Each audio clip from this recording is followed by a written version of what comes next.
In writing The Shadow and the Scepter, I spent a great deal of time studying ancient cultures, trying to understand not just how they fought, but how they lived, how they thought, and how they saw the world around them.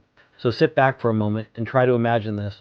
If you lived on the edges of the known world, somewhere between the Caucasus, the Eurasian steppe, and the endless grasslands stretching east, there was a name that carried weight long before armies ever appeared on the horizon. The Hellenes called them Scythians. They called themselves the Scudat. Ancient writers struggled to describe what encountering them felt like.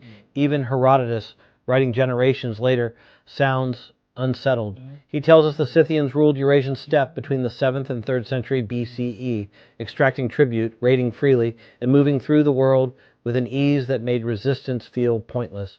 And here's why. The Scythians didn't fight wars the way settled empires did. They fought as a system. At its core were mounted archers, fast, disciplined, and devastating. Their composite bows were small, powerful, and designed specifically for use on horseback, allowing Scythian riders to strike accurately at full gallop. They could harass, encircle, withdraw, and return before an enemy formation ever had time to stabilize.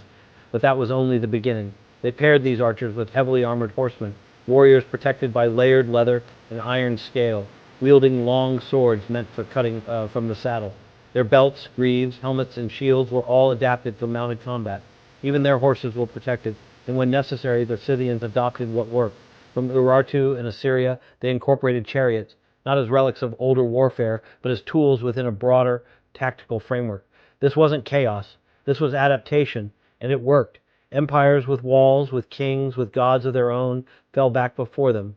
Tribute followed the Scythians, not because it was demanded politely, but because refusing it invited destruction, which makes what happens next all the more unsettling. Because the Scythians are not defeated in battle. They are at the absolute height of their power. For roughly 30 years, they dominate the entire Eurasian world in a way few societies ever manage, defeating or humbling the Colchians, the Medes, the Assyrians, the kingdom of Urartu, and peoples stretching from the northern Black Sea to Thrace and deep into the Near East.